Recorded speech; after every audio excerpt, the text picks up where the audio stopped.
biggest thing with the shiplap is making sure that our Z metal is right. Okay, so if this is wrong, the rest of the entire wall will be off. We have to make sure that we're level here all the way around, and then the first piece will be level, and then once we put this second piece on, that these pieces are not off even 1/8 of an inch, because if you do 1/8 of an inch at the bottom, all that does is just accelerate all the way to the top, and then your whole wall looks crooked. So I would say that the biggest thing to remember when you're doing this shiplap is to take your time, make your cuts to where you're 1/8 of an inch short on either side.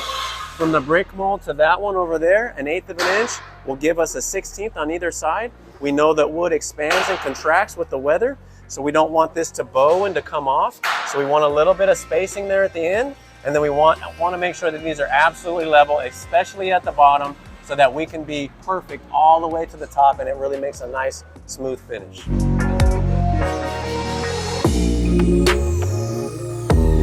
The shiplap is a big deal. It takes a little bit of time, and it's something that you're not going to be good at real quick. You gotta do it a few times, and there's a few tricks to it. But yeah, it's going up. We're trying to get the exteriors done, and then we're going to move back to the inside and do some finishing up there. And then these guys are really close to being done with the whole project.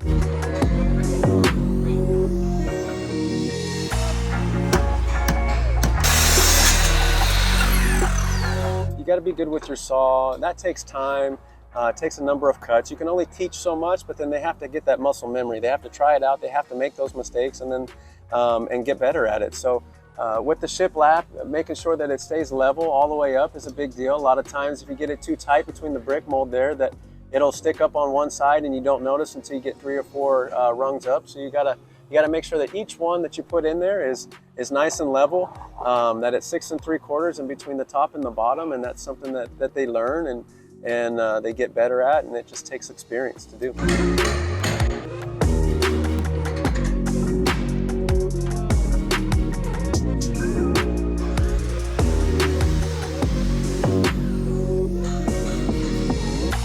You know, they fly through usually by the 3rd build. The 2nd build, they're much better at it, and then the 3rd build, it's a lot of muscle memory. So that muscle memory shines through. They understand what they're doing. They have a process. They have something to draw from before, and it just flies by on that 3rd build especially.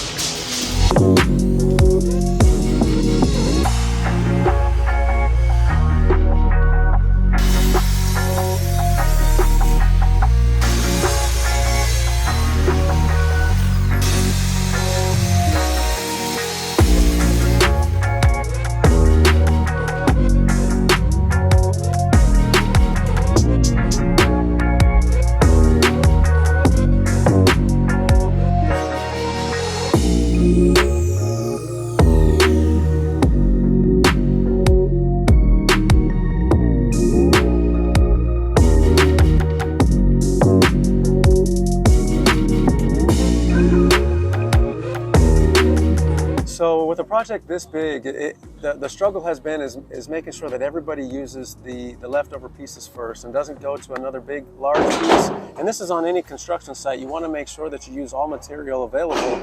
That cuts into any profits, the red and the black of the whole construction site. So you just got to make sure that when there's a leftover piece, we go through the leftover pieces first, and before we go to a brand new piece. And getting that word out and getting everybody on the same page, you know, is really important. Communication is key to our success here. So we've gotten a lot better at that recently. When we first started, it was a little bit of a struggle, but we're ironing out all those wrinkles now.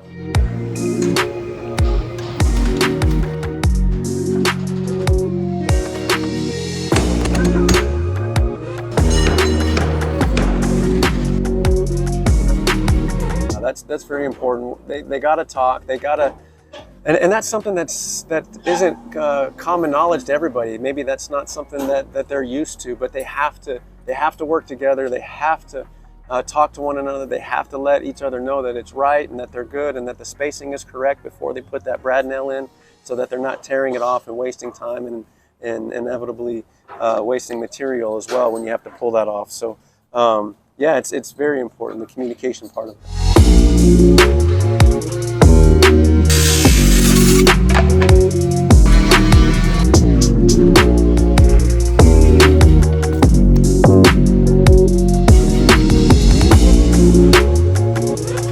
anywhere where the water is able to penetrate, we want to make sure that we put a nice bead of caulking in there.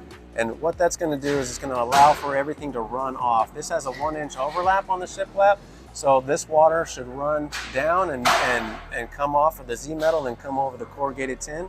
We do have Tyvek underneath both of these things, but on the underside of this brick mold, if that's not finished, it can rot here and it can deteriorate the brick mold on the inside.